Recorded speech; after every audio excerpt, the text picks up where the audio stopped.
Now, who remembers this absolute load of old pony from Keir Starmer? Look, I said what I said, which is that we do have, of course, a special relationship with our friends in the UK and also with some of our European allies. But we also know that there have been infringements on free speech that actually affect not just the British. Of course, what the British do in their own country is up to them, but also affect American technology companies and by extension American citizens. So that is something that we'll talk about today at lunch. We've had free speech for a very, very long time in the United Kingdom, and it will last for a very, very long time. But in relation to free speech in the UK, I'm very proud of our history there.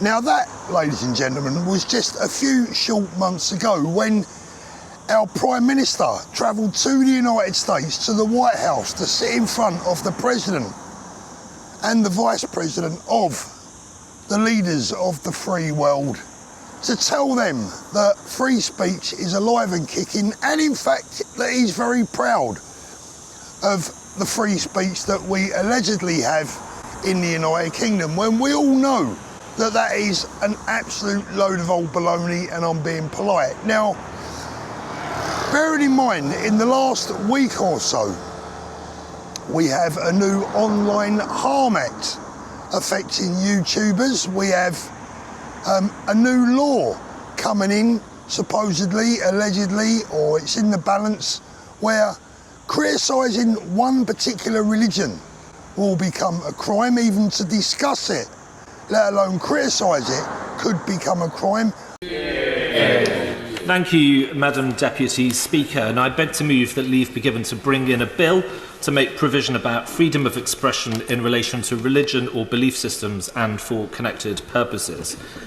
Madam Deputy Speaker, I do not believe that Muhammad was a prophet sent by God.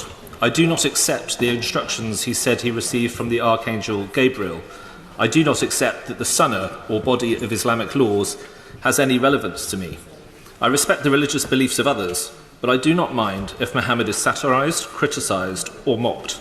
I'm not a Muslim, and I choose not to live by the moral codes set out by Islam. I'm a Christian, and I should make clear that I don't think anybody should be prosecuted for satirising, criticising or mocking Jesus either. England and Wales abolished blasphemy laws in 2008, and Scotland abolished them in 2021. But even then, those laws had not been used for decades. The last blasphemy trial took place in 1977, and the state hasn't brought a public prosecution for blasphemy in more than a century. But now blasphemy laws are back. I've been advised not to refer to two high-profile cases of people being arrested, charged and prosecuted for causing harassment, alarm or distress to Muslims, or even nonsensically to Islam itself. So while I will keep my speech to the conceptual, I invite the House to recall that there are real examples of what I raise in the criminal justice system right now. Whilst British police forces around the nation have been busy running around arresting anyone that goes against the mainstream narrative, and best of all, now, apparently, this Labour government are setting up a new police squad. Yep, sounds intimidating, doesn't it? Because that's exactly what it's designed for, to be intimidating.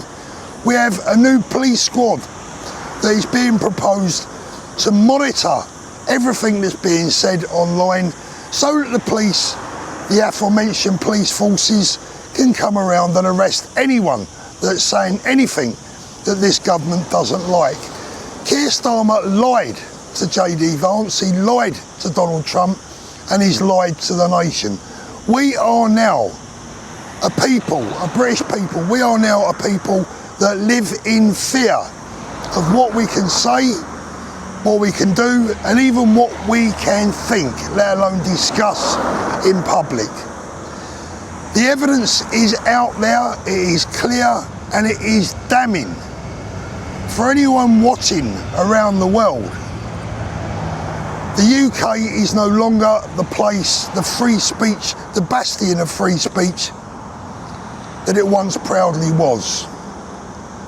We are now a people living under threat, intimidation, and quite frankly, it's nothing short of bullying.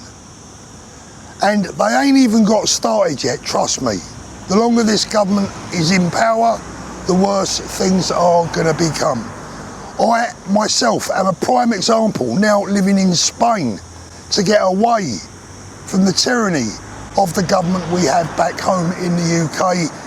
And I'm here because, like many others, I fear. I've been very vocal in the past in my criticism of illegal migration. I've been very vocal in the past about my beliefs, my firm beliefs that we must protect our women and children from unknown men. I've been very vocal in my beliefs that I will not give in, that I refuse to give up, that the British people should come first, that the working class have been ignored for far too long, and that the reason people like me are under threat is because we just don't have the right look or the right accent.